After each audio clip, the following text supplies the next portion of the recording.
तो सवाल ये था कि एक बच्ची है, उसके बॉयफ्रेंड ने उसके साथ फ़िज़िकल रिलेशनशिप किया, काफ़ी समय तक रिलेशनशिप चला भी, उसके बाद उसको धोखा दे दिया, उसको छोड़ दिया। अब ये बच्ची सुसाइड एक दो बार करने की कोशिश कर चुकी है और करना भी चाहती है, तो क्या करे? आपके साथ ये हुआ कि आपकी गर्लफ्रेंड आपसे बात करती थी, फिर धीमे धीमे किसी और से बात करना शुरू किया, उसके बाद आपको शक हुआ, फिर आपने छोड़ ही दिया एक तरह से। शक हुआ कि कंफर्म हुआ? शक हुआ। कैसे शक हुआ कि आपकी गर्लफ्रेंड किसी और से, उसने बताया तो होगा नहीं? कैसे शक हुआ? क्या क्या चीज़ें से आपको लगा कि वो किसी और से बात करती होगी? उसके बाद कंफर्म किया होगा आपने किससे बात करी थी, उसने दिखाया नहीं फ़ोन नंबर। तो ऐसे आदमी को छोड़ करके, ऐसी लड़की को छोड़ करके आपने सही किया कि गलत किया? उसके साथ गलत हुआ कि आपके साथ गलत हुआ? उसने आपके साथ गलत किया। और गलत हुआ किसके साथ? तो आपके साथ कि उसके साथ? आप ही के साथ हुआ। और छोड़ा किसने, आपने कि उसने? आप ही ने छोड़ा और आप ही के साथ गलत हुआ। शरीर में जब कोई ऑपरेशन होता है, दो तरह के ऑपरेशन होते हैं। एक तो शरीर के हिस्से को बचाया जाता है, जैसे अगर हार्ट काम नहीं कर रहा है तो उसमें हम लोग अलग अलग चीज़ें लगाते हैं, स्टेंट लगा देते हैं, पेसमेकर लगा देते हैं। हार्ट को निकाल कर फेंक नहीं सकते, तो बचेगा ही नहीं आदमी। लेकिन बहुत से ऐसे ऑर्गन्स हैं शरीर के जिनको आप पूरा का पूरा काट दीजिए तब भी आदमी सर्वाइव कर सकता है। कुछ आइडिया कौन कौन से ऑर्गन्स? बच्चेदानी निकाल सकते हैं, वेरी गुड। गुर्दा निकाल दें, एक गुर्दा निकाल दीजिए। और पित्ता, आँख निकाल दीजिए।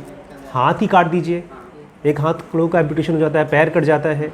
लिवर का कहते हैं आधे से ज़्यादा लिवर काट दीजिए तो लिवर तो धीमे धीमे बड़ा हो जाता है, फिर से अपने आप वही साइज़ का बन जाता है, ऐसे कहते हैं। तो ये जो बॉयफ्रेंड और गर्लफ्रेंड एक दूसरे के बिना सुसाइड करना चाहते हैं, ये लोग हार्ट है एक दूसरे के लिए कि पैर, हाथ, पित्ता और किडनी है, मतलब जिसको काट के फेंक दिया जाए तब भी सर्वाइव कर सकते हैं, या हार्ट और ब्रेन है कि ये गया तो गया आदमी। मतलब कोई ऐसा, अगर आप कितना भी मन से प्यार करें, वो आदमी आपके लिए ऐसा ही है जो बाहर की चीज़ है, इसके बिना भी रह सकते हैं, ये तो पक्का है। तो इतना दुख क्यों होता है? क्यों मरने का मन करता है? ज़्यादा लगाव हो जाता है तो आदमी उसमें से निकले कैसे? और ऐसा क्यों होता है? लाइफ इतनी अनफेयर क्यों है? इतनी अनफेयर समझते हैं? अनफेयर मतलब बेईमान। आप दो लोग यहाँ बैठे, आप दोनों ने सेम क्वेश्चन का आंसर लिखा, आपको मिल रहे 10 में से 10, आपको मिल रहे 10 में से 5। क्यों? बस हमारी मर्जी। ऐसे लाइफ दो लोगों को, एक को दे दिया अच्छा हस्बैंड वाइफ बना दिया, गर्लफ्रेंड बॉयफ्रेंड को, एक को ब्रेकअप करा दिया। इतनी अनफेयर लाइफ क्यों है? यही तो मन करता है ना जब कोई आदमी सुसाइड करने की कोशिश करता है। जैसे उस बच्ची ने अभी कुछ महीने पहले, नहीं एक महीने पहले, एक बच्ची ने शादी के बाद अहमदाबाद में एक नदी के ऊपर वीडियो बनाया कि मेरे पति के साथ मेरी रिलेशनशिप नहीं चल रही है, शादी कर चुकी थी, और फिर उसने वीडियो बना करके पानी में कूद कर मर गई। फ़ोन पर अपने माँ बाप से बात की, उसके बाद फिर मर गई। बोलती अल्लाह मियाँ मैं आपके पास आ रही हूँ, फिर मर गई। जब कोई मरता है सुसाइड का ख़ास तौर से, इसका मतलब उसके लिए तो ये गुर्दा और हाथ नहीं था, उसके लिए तो हार्ट ही था, उसके बिना जी ही नहीं सकता। ऐसा लाइफ क्यों कर देती है कि दो लोग एक दूसरे के बिना जी नहीं सकते? ऐसी लाइफ क्यों है? इसलिए तो लोग बोलते हैं ना, प्यार बहुत ख़राब चीज़ होती है, प्यार में धोखा बहुत ख़राब चीज़ होता है। अच्छा, मैं दूसरा सीन लेकर आता हूँ। एक आपके घर में कोई मेंबर है, गर्लफ्रेंड बॉयफ्रेंड छोड़ दीजिए, वो तो बाहर के हैं, आपकी मदर, फादर, बेटा या कोई भी जो आपके शादी करके नहीं आया, जो बाहर से नहीं आया, आप ही के खून का रिलेशनशिप है ऐसा कोई, और अब वो आपको धोखा देके चला गया। धोखा देके मतलब या तो उसकी मौत हो गई या वो आपको छोड़ के चला गया। जैसे आपके कंडीशन में आपका भाई आपके साथ रहता था, अब नहीं रहता, छोड़ के चला गया, तो दुख तो बहुत होता है, रोने का मन करता है, लेकिन फिर धीमे धीमे हम लोग झेल लेते हैं। एक हस्बैंड वाइफ की सच्ची कहानी बताता हूँ, सच्ची कहानी जो मेरे ही घर की कहानी है, मेरे ही सगे ताऊ जी के बेटी की कहानी है। हमारे घर की सबसे बड़ी बेटी, मुझसे भी बड़े भाई, उनसे बड़ी भाई, और सबसे बड़ी जो हमारे घर में लड़की है वो है उसकी कहानी। उनकी शादी हुई, हमारे जीजा जी बहुत अच्छे नौकरी करते थे, नोएडा में रहते थे, और एक दिन खबर आई कि उनका एक्सीडेंट हो गया। दिल्ली के एक बहुत बड़े हॉस्पिटल में विम्हांस है, वहाँ पर जिनके भी सर में चोट लगती है वो ब्रेन का ही हॉस्पिटल है, वहाँ भर्ती होते हैं। वहाँ पर उनको एडमिट कर दिया गया आईसीयू में। पता चला कि जब वो गिरे थे, मोटरसाइकिल से गिरे थे, तो हेलमेट शायद पहना था या बहुत ढीला हेलमेट था, और सर के अंदर में एक नस फट गई और वो ब्लीडिंग हो गई, खून का थप्पा इकट्ठा हो गया। वो होश में नहीं आए थे, तकरीबन महीने भर में होश तक नहीं आए, और ऑपरेशन वगैरह हुआ, होश में नहीं आए, तकरीबन 2 महीने तक हॉस्पिटल में रहे। किस्मत अच्छी थी कि सारा खर्चा ऑलमोस्ट हर रोज़ का 25 से 30 हज़ार, कभी कभी 50 हज़ार रुपये का रोज़ का खर्चा होता था। तो उनकी कंपनी थी, मारुति में काम करते थे वो, मारुति की कंपनी एसी बनाती मारुति के लिए, उसमें उसने पूरा खर्चा दिया, हॉस्पिटल का बिल दे दिया। फिर जब वो घर पे आए तो उनका पूरा शरीर काम नहीं करता था, एक तरफ का थोड़ा थोड़ा काम करता था, बोलते नहीं थे। उनका वज़न 80 किलो से कम होते 40 किलो हो गया था। उसके बाद तो मैं कभी मिला भी नहीं उनसे, हॉस्पिटल से गए उसके बाद कभी नहीं मिला मैं, मेरे कॉलेज चला गया था मैं पढ़ने। और फिर 6 महीने बाद उनको फिर से हॉस्पिटल में एडमिट करना पड़ा, और उसके बाद फिर वो उनकी डेथ हो गई। अंतिम संस्कार में गया था मैं, उस समय तो उनका वज़न रहा होगा शायद 30 किलो या 35 किलो, जैसे हमारे यहाँ उर्मिला आंटी काम करती हैं ऐसे दुबले पतले थे वो। और जब उनकी डेथ हो गई तब मुझे खबर आई महीने भर बाद कि बहुत बदतमीज़ है लड़की, गंदी है, बेहया है, बेशर्म है, मेरी बहन के लिए। क्यों? क्योंकि उसका रिलेशनशिप किसी और के साथ हो गया। अब उसके पति 6 महीने में एक बहुत बड़ी प्रॉब्लम होते होते ख़त्म हुए। अगर अचानक से एक्सीडेंट हो जाता तो दिमाग अपने आप को उस प्रॉब्लम के साथ समझौता नहीं कर पाता। मुझे लगता है जब कोई हम लोग को छोड़ के चला जाता है, चाहे वो ब्रेकअप कर ले या वो मर जाए, दोनों एक ही चीज़ें होती हैं, क्योंकि जो ब्रेकअप कर लिया हमारे लिए मर गया। उसके किस टाइप से छोड़ के गया है उससे बहुत फ़र्क पड़ता है कि हम अपने माइंड को क्या बताते हैं। जैसे इनका रिलेशनशिप जब हुआ तो उनकी मेमोरी में उनका हस्बैंड वो नहीं था जो रोज़ नौकरी जाता था, लाख रुपए महीना कमाता था, वो नहीं था वो आदमी। जो आदमी मरा वो कौन था? एक बीमार बिस्तर पे जिसको सुसु पॉटी सब कुछ खुद ही कराना पड़ता है, और वो भी आदमी खुद नहीं करना चाहता ऐसा, वो भी ऐसे जीना नहीं चाहता, वो भी मरना चाहता है। मुझे लगता है कि वो भी बहुत बार ये चीज़ अपना जाहिर किए होंगे, बोल पाए या नहीं बोल पाए कि मैं मरना चाहता हूँ। बहुत से लोग हैं जिनको बहुत बड़ी बीमारी होती है तो वो लोग बोलते हैं प्लीज़ मुझे कोई ऐसी दवाई दिलवा दो कि मैं मर जाऊँ। तो एज सच छोड़ के जाने से दुख नहीं होता, अचानक छोड़ के जाने से दुख होता है। इसीलिए पुराने ज़माने में और अभी भी बहुत से लोग बोलते हैं तुम्हारी अकाल मृत्यु ना हो जाए। अकाल मृत्यु मतलब अचानक से मौत ना हो जाए, क्योंकि अचानक से जब मौत होता है तो अंदर में हम लोगों को दुख इतना ज़्यादा लगता है कि उसमें से निकल नहीं आ सकते हम लोग। अब करें क्या? अगर कोई अकाल मृत्यु हो जाए या अकाल कोई छोड़ के चला जाए तो क्या करें?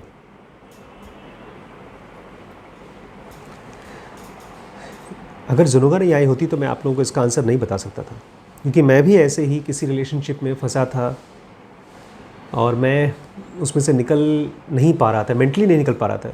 मेरी गर्लफ्रेंड मुझे छोड़ करके चली गई थी उसका, और उसने जानबूझ के छोड़ा था क्योंकि उसके पिता नहीं मान रहे थे शादी करने के लिए। मैं दुखी था। खैर, अगर आप दुखी हैं बहुत ज़्यादा तो उस दुख का इस्तेमाल करिए स्पिरिचुअल चीज़ें पढ़ने के लिए और सुनने के लिए। वो सबसे सही है। ऐसे समझिए जैसे कि आपको बुखार है और आपको कॉम्बीफ्लेम खाना है। बिना बुखार के कॉम्बीफ्लेम खाएंगे तो मज़ा नहीं आता। कहीं दर्द है और मलहम लगाते हैं, जैसे अभी मेरे बॉडी में कहीं दर्द नहीं है तो मैं अगर मलहम लगा लूँ, जेल लगा लूँ, वोवरॉन का जेल या तो कॉम्बीफ्लेम का, कोई भी जेल वेल आता है तो मज़ा नहीं आएगा, गरम गरम लगेगा। लेकिन वही दर्द है और आप मलहम लगाइए तो अच्छा लगता है। तो ये समझ के चलिए कि आपको लाइफ ने एक बहुत बड़ा मौका दिया है स्पिरिचुअल चीज़ें पढ़ने के लिए और उसको एब्जॉर्ब कर पाने के लिए। आम आदमी को अगर आप आध्यात्मिक चीज़ें समझाने की कोशिश करिए तो बोलेगा बेवकूफ़ न बनाओ, तुम ज़िंदगी तुम्हारी कुछ तुम कर नहीं पाए हो ज़िंदगी में, इसलिए तुम हमको समझा रहे हो बाबा बन के। लेकिन जैसे डॉक्टर दुआ का बेटा ख़त्म हो गया, अचानक ख़त्म हो गया, तो उनके मन में इस समय सवाल उठ रहे होंगे कि ज़िंदगी ऐसी क्यों है। और जब किसी के मन में बहुत इंटेंस क्वेश्चंस निकल के आते हैं तो बताए कैसा होता है, ऐसा होता है ऐसे कि जोती हुई ज़मीन जोतते हैं ना बीज लगाने से पहले, अगर ऐसे लगा देंगे तो नहीं पकड़ेगा।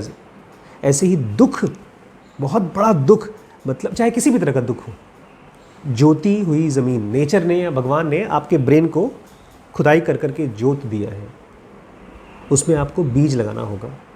और शायद इसीलिए मरने के बाद भी लोग हफ्ते तक 10 दिन तक कुछ करते नहीं हैं, सादा खाना खाते हैं, मातम मनाते हैं, तेरही तक कुछ न कुछ करते हैं। वो मरने वालों के लिए नहीं होता, वो अपने इस ब्रेन में जो जुटी हुई है दुख की वजह से, उसमें बीज लगाने की कोशिश करते हैं। ये सबसे समझदारी वाली चीज़ है। एक लास्ट चीज़ और बोलना चाहता हूँ मैं, एक धोखे से बचिए। सेल्फ धोखा है एक। सेल्फ धोखा जानते हैं, जो हम खुद ही खुद को देते हैं। मैं एग्जांपल देता हूँ, मैंने कहीं और एग्जांपल दिया भी है इसका।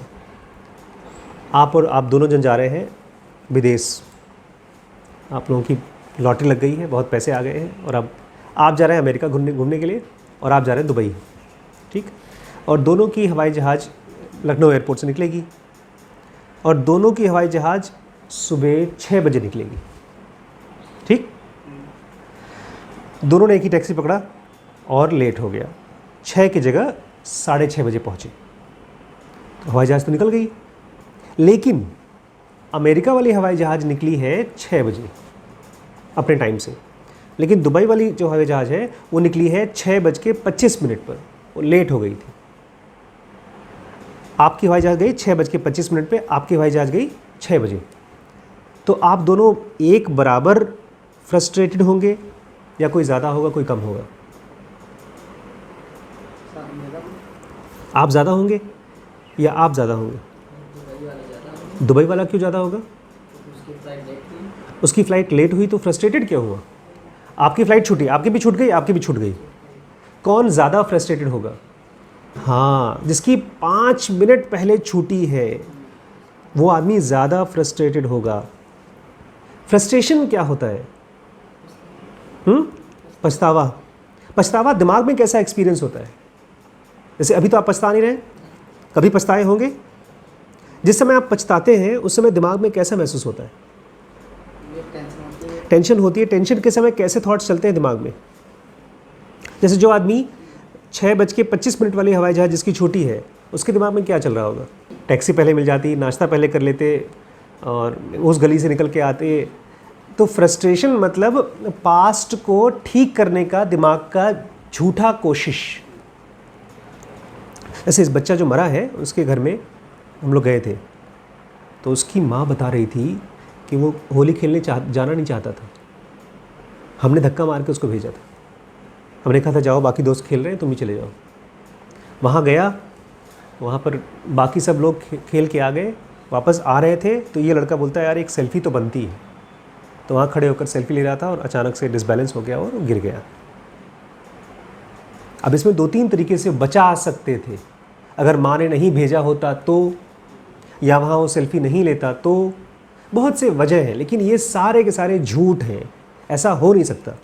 तो हमारा दिमाग ऐसा होता है जैसे कि एक बड़ा सा नाला, और उस नाले के ऊपर ब्रिज बना रहा है पास्ट को। जो आदमी आपको धोखा दे के जा चुका है वो वापस नहीं आएगा। हम लोगों को लगता है कि हमारा सेक्स हो गया, अब नहीं छोड़ के जाना चाहिए, लेकिन जो आदमी छोड़ के जा चुका है उसको दिमाग से भरने की कोशिश मत करिए कि ये कर लिया होता तो। आपको बहुत बड़ी किस्मत है कि उस आदमी ने अपनी औकात बता दी। अगर कोई आदमी छोड़ के चला जाता है, अभी कल ही एक बच्चे का फ़ोन आया था, बोलता है सर आपके यहाँ नौकरी खाली है कलेक्शन के लिए। और कौन सा बच्चा था? जो ज्वाइन कर चुका था, 3 दिन के लिए एक डॉक्टर के पास बैठा हुआ था और फ़ोन नहीं करता था कभी, वो घर पे बैठा रहता था। तो मैंने कहा नहीं बेटा, बिल्कुल नहीं है हमारे पास नौकरी। अभी है हमारे पास नौकरी, लेकिन मैं उसको नहीं रखूँगा। क्यों? क्योंकि उसने अपनी असलियत बता दी थी 3 दिन तक एब्सकॉन्ड होकर के। तो जो आदमी आपको छोड़ दे, अगर वो वापस भी आना चाहे तब भी उससे बचो, दूर रहो। वो ऐसा सांप है जिसको आप पहचान नहीं पाए थे। आप उसको पालतू जानवर मान रहे थे लेकिन जंगली जानवर है। तो लाइफ को थैंक यू बोलिए, इस मौके को यूज़ करिए अपने आप को आध्यात्मिक चीज़ें समझाने के लिए। ये बहुत गूढ़ साइंस है, केवल दुख के समय ही इसकी पढ़ाई होती है। ये स्पेशल कंडीशन है, दुख के टाइम पर ही आध्यात्मिक पढ़ाई शुरू होती है। इसलिए उसको पढ़िए और उसको धन्यवाद करिए जो आपको छोड़ के जा चुका है। वो ऐसा है जैसे एक औरत, बूढ़ी औरत थी, जा रही थी सर पे गट्ठर लेकर के, एक आदमी आया घोड़े पर, वो आगे गया तो बुढ़िया बोलती भैया हमको छोड़ दो आगे तक, साथ में ले चलो। तो बोलता नहीं, मैं घोड़ा मेरा थक जाएगा। तो बोलती बुढ़िया बोलती अच्छा ठीक है हमको ना ले चलो, तो हमारा गट्ठर वहाँ तक ले जाओ, वहाँ तक छोड़ देना आगे। तो वह भाग भाग बुढ़िया, तो आगे करके चला गया। फिर तब तो कुछ सोचा उसने, वापस आया, बोला अच्छा लाओ बुढ़िया तुम्हारा गट्ठर ले आओ। बोलते बेटा तुम भी कुछ सोचे हम भी कुछ सोचे, अब जाओ। तो ऐसे ही थैंक यू बोलो उसको कि छोड़ के गया तो गट्ठर मांग रहा है वापस आपकी, उसको छोड़ दीजिए। तो इसके लिए स्पिरिचुअल कोर्स अगर आपको सीरियसली ज्वाइन करना है, समझना है, तो जेनुका बेसिक एडवांस कोर्स है। और अगर आपको रिलेशनशिप को ठीक से समझना है और उसको अच्छा बनाना है, उसके लिए लिमिटलेस है, ये व्हाट्सएप है, उस पर आप ज्वाइन करके मालूम कर सकते हैं। Thank you.